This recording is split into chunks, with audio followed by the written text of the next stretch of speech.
So as a coach, your time is your most powerful asset. I want you to imagine what's possible when you start using it with intention to not only help you build a business, but to create more of your life or more time in your life in a way that really energizes you instead of taking your time away. That is what we're going to be talking about today. We are diving into Buy Back Your Time by Dan Martell. Now, what we're doing today is this is for our coaching book club, and I'm going to invite my beautiful co-star on here to take some of the energy off of me or the focus off of me, as I am not feeling well today. Thank you, Autoimmune Flare. But what we wanted to do today is really break down this book. If you're not a part of our book club, we have a book club specifically for coaches. I'll leave the link below. It's modernleadership.us/book club, where we pick books that will help us grow not only as coaches, but as leaders, and really step into how we can make more impact and income than we ever have made in our lives. And one of the things that always comes up is the struggle with time. And so that's why we chose this book, Buy Back Your Time, Get Unstuck, Reclaim Your Freedom, and Build Your Empire. So today we're going to go over a portion of the book. If you're part of the book club, you see every single day we post a page of the day, a takeaway. We get to hear everybody's feedback from it. So it's really powerful to be in a community of coach-driven, family-driven entrepreneurs and coaches who want to just keep getting after it every single day. So if you're not a part of that, definitely join and meet us inside the app. Our next book is Becoming Bulletproof by Evie Pomporis. Really, really powerful book. We're going to be getting into that starting next week. So while we dive into this book, we don't have time to go over every single page in this book, but what I wanted to do is I wanted to take the biggest takeaways from the book, not only from me, but from the members of our team, as we were going, the things that have made the biggest difference when it comes to shifting the way that we think about time and the way that we think about being able to buy back your time instead of, like he said, hiring people to grow your business. So that being said, Teresa, how you doing today? She can't find the unmute button. I'm doing good. I can't find the mute button. The unmute button. I'm doing good. It's all good. It's all good. So she's going to take some of the heavy lifting today. She just doesn't know it. Okay. So Awesome. What we're going to do today, guys, is I want to start off with 2 mindset shifts that he started off with in the book. Now, as we go through this book, a lot of this book is a how-to. Like, this is the strategy. This is how you can do it. This is the steps and the order and whatnot. But remember, as a coach, like, we understand that there's the strategy part of it, but then there's the adaptive challenges that we have to overcome, the way we have to think about things that have to change, that gives us the opportunity to really step in and to take these kind of actions, all right?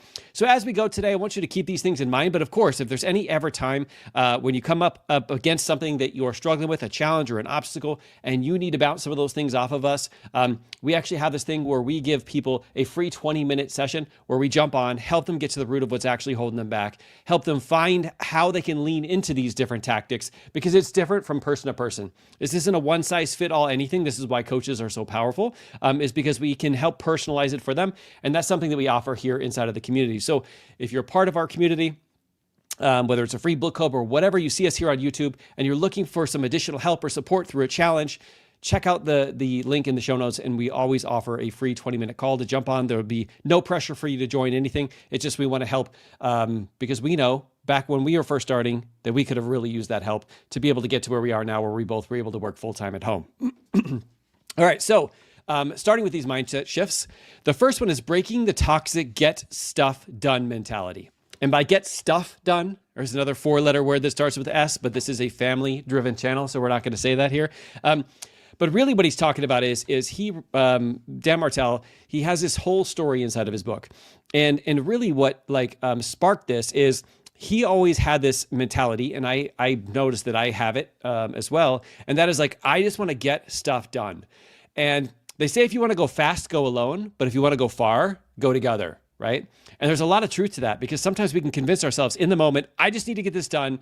I don't need to slow down, explain it to someone else, teach, slow down a train, hire people, all that kind of stuff. I just want to do it all myself.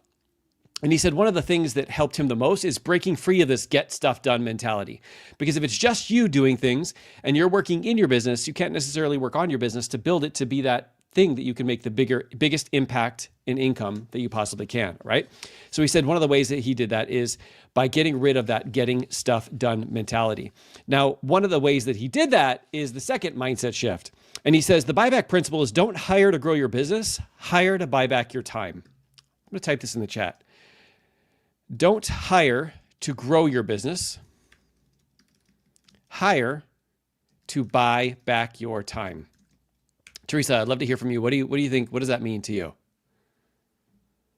Yeah, I think it means that there's a mindset shift there Mm-hmm. where you're not actually using your money or what you're getting out of your business to just grow it and make it even more complicated for you. It's Yep. more of you initially have to do the work and mostly on yourself, depending on how you get started. But like you said, time is like the most valuable thing. So it's not about putting in more money to make your business grow. It's more about, well, how do I step away as much as possible and do the things that I love, right? But have other people do the things that, don't necessarily have to be done by me. So that way you can actually live the life that you want, and probably why you created the business in the first place. And I know that there's something, and I don't know if you're going to bring this up, but there's something that he talks about where it's designing your business that supports your ideal life and not the other way around, right? So it's kind of along those lines. Yep. I love it. I love it. By the way, good morning, Julie. Good morning. I know we have like 5 other people who are here on. Love to hear who is here with us live. Love to shout you guys out. Julie always crushes it. Really, really powerful coach and leader. Yes, I totally agree with what you said. Like when you think about like buying back your time, I like to think about this like with through the lens of parenting, right? Mm-hmm. Nobody's going to take care of your kids as well as you are, right? Mm-hmm. And it's the same thing related to business. So if you're like thinking about having other people do these other big, like high, we're going to call them like production-based tasks, like things that like really move the needle forward the most, and hire those out. Nobody's going to do those as best as you, especially if it's in your strength zone, right? Mm-hmm. And so when you're like releasing the other things, the admin stuff, the things that like kind of like could feel like they have to get done, but maybe they don't necessarily have to get done with you. Now you can buy back your time so you can spend the time in your business in the most important areas, right? Mm-hmm. I know we've done this with our house, right? So like we could not have somebody come in and clean our house, but then it's going to take away from the time that we spend with kids, time we spend together, time we're just chilling on the couch, like time we're watching TV, time we're like that time to recharge, right? Mm-hmm. And so when we think about like getting somebody to come in and pay them to clean our house, it's because it buys us back time to do all of those other things that like nobody else could do for us, but also like it's not even really possible to do it at the level that we want to do it, right? Laura, and I think, good morning, friend. Sorry, go ahead. Yeah, hi, Laura. One thing about that is that, and I love kind of like it's sort of an analogy where I could say, you know what, nobody can clean my house like the way I do. Like I have like these super high standards when it comes to cleaning my house. Truth. And I could spend my time doing that, right? I could have a squeaky clean house, which, I had to go through like this evolution of, okay, well, that's not as important, right? Like, yeah, I can have a clean house, but it doesn't have to be spotless. We have 2 kids, right? So let's be real here. And a husband who doesn't know how to pour shakes powder. I wasn't going to bring that up, but okay, since you brought it up. You got to hit me when I'm down. Come on. But I want you to think about this in your business too. Like, what are some of the things that you think about that you're just like, well, this other people can't do it as good as I do it, right? Or I really enjoy doing this part of my business, so I'm going to continue to do it, right? So you have to think about these things and really be real with yourself and think, okay, is this really necessary for me to do? Is this in my strength zone? Is this bringing in the income? Or is this just something that I could pass along to someone else? And then once you do that, you start looking for other things to give other people, right? Yep. I love it. I love it. It kind of like brings us into our first kind of big tip from the actual book. So the first chapter or 2 is all about like mindset shifts. And the second starts diving into tips on how to actually do this, right? He has this thing called the Buyback Loop. All right. And this is going to be like the bread and butter from today's call, but also like the thing from his book that has the greatest opportunity to make a huge impact. And the Buyback Loop is 3 different steps. It's audit, transfer, and fill. Audit, transfer, and fill. And as you go, it's a permanent buyback loop, meaning when you first start your business, you're going to audit, okay, where am I? What are some of the activities that I'm doing? What are some things that maybe I don't love? And I'll take you through a continuum that he has in the book to help identify this. But once you audit it, you're going to be like, okay, these things I can give away. These things maybe I can't give away right now, right? And then you audit it, you transfer, so you remove some of those things, right? And then you fill your schedule back with the things that actually move the business forward. And then you start over again and you audit, transfer, fill, audit, transfer, fill. I've got to say I've done this like 12 times, and every single time it gets like even more laser focused into the things that I love and the things that I do better than anything. And it removes me from the parts that maybe I don't love so much. Maybe some of the things that I do like, that I do well, but I actually don't really enjoy. It helps me give that away. And every time it's slightly different, right? Recently, we allowed Kurt to be able to take over a lot of our YouTube operations, which I was doing before. And it's such a breath of fresh air for me because I can just come in here, share what I need to share, peace out, him do all the beautiful stuff that he does, right? The reels, the stories, the posts, the everything, right? And then being able to like just me being in, leaning in and creating content is what I love to do, and having coaching conversations and stuff like that. So David, what's up, brother? What is up? I had an opportunity to speak to David one-on-one, really great conversation. So this is the part of the buyback loop. It's the audit, transfer, fill. So if nothing else that you get from this video, audit where you are, transfer some of those tasks that aren't the most meaningful ones, and then fill the other ones, or fill up your time with the things that you actually, do better, or like lean into to actually help you create more income, create more impact in your business that only you can do, right? He says, normally what will happen is you'll get to this point where you experience pain. From that pain, you decide to do an audit, transfer some of the tasks, and then fill your schedule with more things that move the needle forward. And every one of these revolutions gets you to a different level. And I do have to say, like, the more that I do this, the more clear that I get, but the more impact and income that we make in our business. Now, I want to share, by the way, Teresa, you have anything on that? I was going to say, this comes back to avoiding burnout, because you get to the point where you kind of stop before that happens, right? Yep. This is, something that we talk about in the Coach Accelerator program that we have, is the whirlwind, is getting caught up in the whirlwind and just kind of like the minutia of everything. Yep. And this gives you kind of like a system to avoid that point where you're just like, I am just completely overwhelmed because I can't do it all, right? Yep. As you say that, and I don't even know if this is related, but every time you talk, I kind of like have like aha moments. Is like, we talk about this, like even for coaches, right? Buy back your time. Like how we can actually use this for ourselves. We can actually teach it to clients, right? Because that's one of the things what we like to do is like think about how this book applies to us, but also how we can use this to help our clients out even more, right? And I also think about like, this is not just for coaches and business owners. This is for everyone. Mm-hmm. Like I can think about this as a leadership role, as a sergeant in LAPD, right? Thinking about like audit, what is it that I'm currently doing right now that doesn't need to be done by me, that I can actually empower to other leaders and develop more leaders so they can take over my role, right? How can I like transfer some of those things to them, right? And then how can I fill up my schedule with more of the things that really matter? And it doesn't matter if you have a business or not. It doesn't matter if you're like working, not working, retired, whatever. It's like this is like universal principles. So I want to make sure you always grab onto that, because as a coach, one of my jobs is to like take the things that we're learning and apply it to us as coaches, but also like thinking about like how you can apply it to anybody that is struggling with their time, and think about how you can use these strategies to really help benefit you. So don't be limited with just exactly how the book says. This is one of the reasons why I love having a book club, because I can make sure that everybody in the book club gets reminded of this isn't just a one size fit all thing, right? But that the universal principles always apply. Okay, now what I'm gonna do is I'm gonna share a part of this page. There we go. It's got replacement, production, investment, and delegation, okay? So it's kind of like the Eisenhower matrix per se, but it's like got 4 boxes, okay? The top left is replacement, the top right is production, the bottom left is delegation, and the bottom right is investment. And what it says along the side is, it says on this left side, it says, making money. Can't even read it. This part says making the more money you make, and this says lights you up.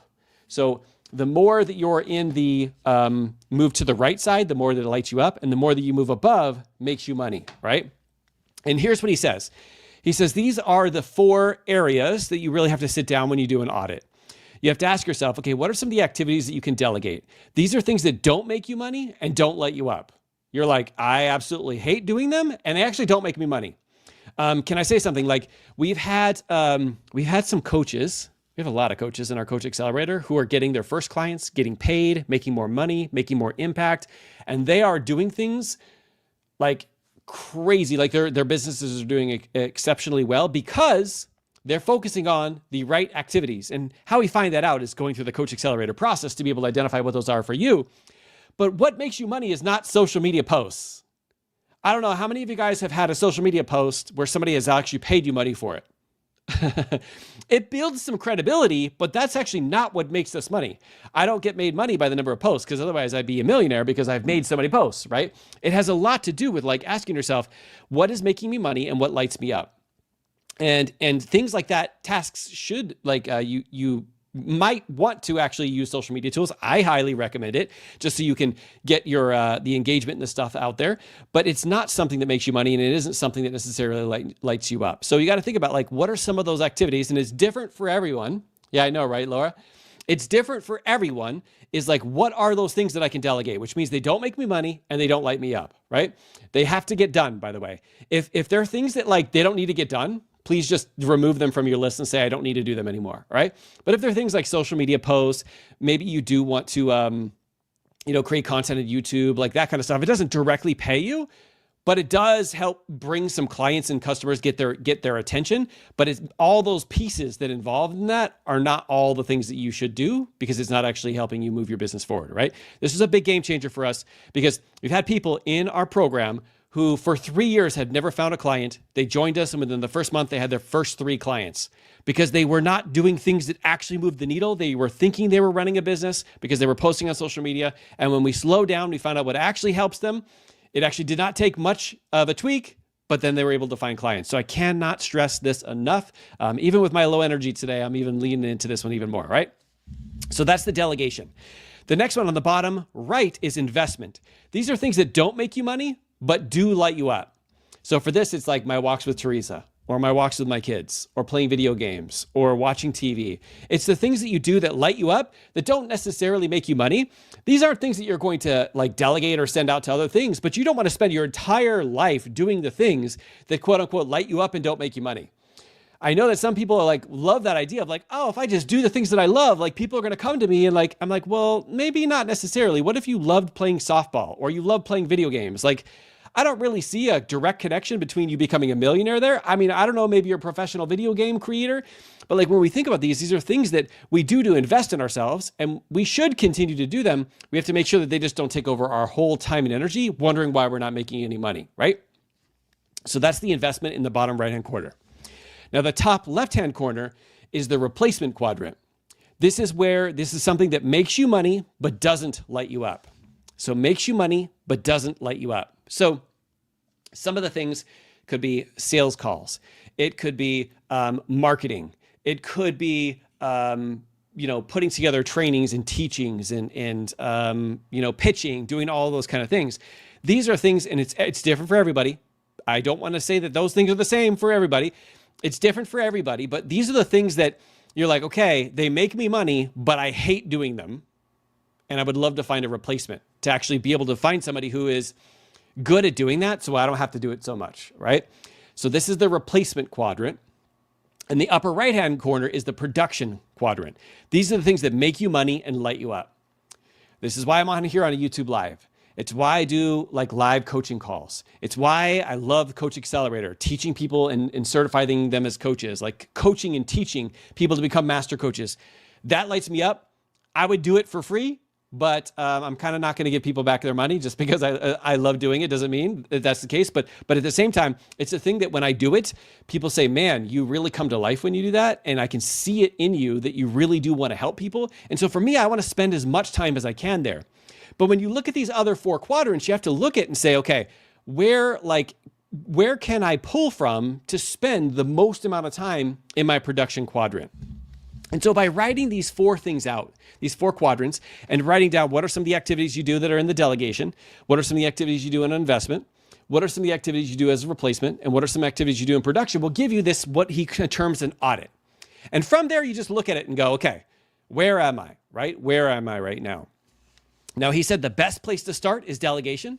So thinking about what are some of those things that you can delegate? right? What are some things you can delegate? Can you take off your plate? You can ask your family to do. You can trade services. Like maybe you're coaching somebody and somebody else is walking your dog. Like, I don't know, Laura, it's just like something where you're just like getting creative, right? You're like, you know what? Maybe this person isn't willing to pay, but maybe they're willing to like give me some time to be able to help do this thing, right? And by doing that, you're going to take some things off your plate from that delegation part, right? Now, after that, you go up to the replacement part. This is where things start to get tricky because you don't want to just replace people with just random people who can't do the thing very well at all, right? Now, you also don't want to have to think that like it has to be 100% as good as you, because it's never going to be 100% as good as you because you're you, right? And so it's making some decisions, like what are some things that I can replace? Who are some people that I can actually put into those positions, and how can I set them up for success so that I don't do this? I put them in the position to go, oh, I hope everything works out. I've seen that a lot too. And that does not work, guys. That does not work of like, you know what? I'm just going to give this person the sales or the marketing and just close my ears and close my eyes because I hate it, right? There's a process that I take people through, especially like people who are like making millions of dollars, where they have to be able to actually hold people accountable, find out what it is that that person needs to do. He actually shares it in here as the camcorder method, but teaching them how to take those kind of actions with a high level of not only of integrity, but a high level of action, and doing it to a level that you're satisfactory with, right? And by doing this, by looking at these quadrants, you can ask yourself, like, how can I pour more time into the production quality quadrant, which is the things that make me money and the things that light me up, by removing, eliminating, outsourcing those other things from the other quadrants, right? So that is he calls it the drip matrix. Really, really powerful way of doing an audit and then making a decision where you're going to go from there. Teresa, anything from there? I think it's something where it might feel like it's a lot of work, but it could be that thing that brings back the most of your time, because you're going to get into narrowing down what you need to focus on. So one of the things that, as you say that, one of the things is as you go, remember we said this is like an ongoing basis. Once you sit down and do it once, you can build off it the next time. It's so much easier. You can go back and re-examine it and go, hey, is there anything new that I'm doing right now that could be delegated? And you look at your old list and see what your new list is, and it's just an update. Yeah. The first time does take some time. Yeah. The first time does take some time. And then after that, it gets so much easier to be able to reframe it. Okay. Now I want to share one more thing with you because many people will get to this point and they'll be like, oh, I don't know. Like, is it time to hire someone? Because I'm not making enough money. I'm not producing in this area, right? And I'm not able to, like, how am I able to determine if I should actually lean in and hire somebody for this specific thing, right?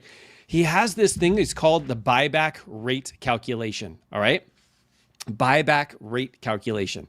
And so what he says is, if you have your income and you divide your income by 2,000 hours and then divide that by 4, you'll have what your hourly rate is, right? So he said, for example, he said, let's say you make $200,000, right? And there's 2,000 hours, all right?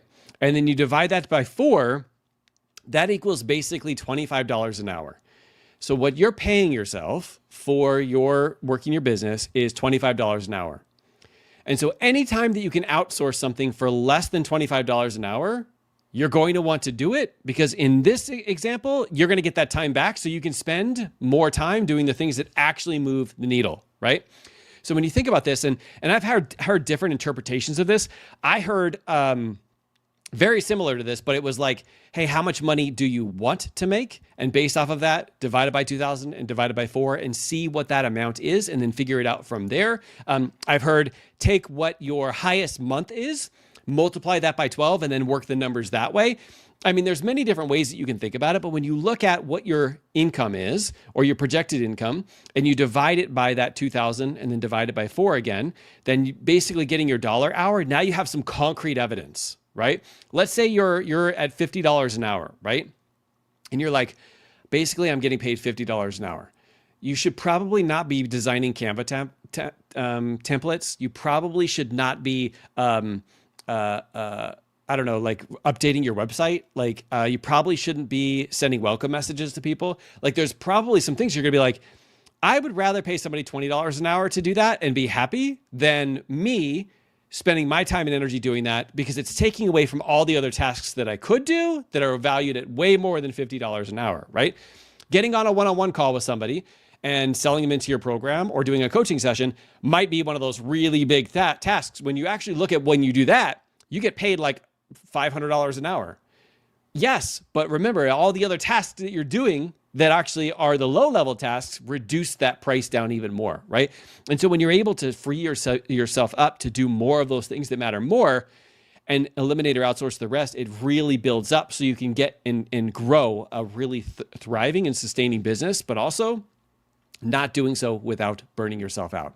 Because that's really what this is all about, right? So it's about finding ways, finding structures, finding systems to help you to pour into the things that really matter most in your business and to remove, outsource, eliminate, delegate all the things that don't. And as you grow, these tasks grow too. Things change. And what I have to say is, like, whenever you feel like it's you're up against something where, you know, something's tugging on you, but you're like, I don't know if it's like now's the right time or not. Like, I think that maybe I should wait until X, Y, and Z. I can't tell you the number of times that I've done this, but also people that I've coached have done this, where when they do that, when they find their first hire, when they get somebody, whether it's a VA or somebody doing their videos or editing or posting or social media or whatever, they're doing things, even their house, they eliminate that they come back and tell me, man, I wish I would have done that sooner. It gave me so much more time and energy to do the things that really matter, including spending more time with my family, including taking my hands off of all of these other tasks that made me so much more creative, gave me more opportunities to speak with people and have conversations, be on stage, do all the things that I really want to do because I was able to outsource and eliminate some of that stuff. So, but we know that it can be extremely hard when you first get started, especially that first hire. So here's the thing. I want to make sure, number one, is that you guys know that we are here as a resource. If you're somebody who you're struggling right now with this time and you don't know if it's maybe just adjusting some of your time tactics or maybe it is hiring your first person, we want to offer you a free call to be able to jump on and help you to identify if this is the right time and move for you. Like I said, no matter on any of these free calls that we ever offer, there's never any pressure to continue to do something with us, even though there might be an opportunity and we will share it with you on the call if we do see it, because we really do want to help speed up the impact and income that you're having in your life. But most importantly, it's so that you can have more time and energy to spend with your family and really focus on your health, because that ultimately is what we're here to do as modern leaders, is to be able to make a bigger impact and income in the world, but not with sacrificing what's most important to us, which is our family and our health. And that's what we do here on this channel. So guys, thank you very much for participating here. Don't forget, our next book is Becoming Bulletproof. You're not a part of the book club. Definitely join us. Join us inside of our free app where we have daily breakdowns of this book every single call. Definitely subscribe to Modern Leadership if you're not subscribed. We've been really answering a lot of questions that are going to be coming out on YouTube on Mondays from some of the people, some of the members inside of our Coach Accelerator, as well as our book club. That is really going to be impactful and helpful for you, especially if you're struggling with time, confidence, and really like growing your business to the level that you want to grow it to. Because we know that there are people out there who need your help. They need you. And you have to be willing to get uncomfortable, to do the things that you know you need to do to show up, to make that impact in their lives. Thank you guys for doing that. Thank you for being willing to lead from the front. And we'll see you guys inside of the app really soon. All right, everybody. Bye. Thank you, Teresa. You crushed it.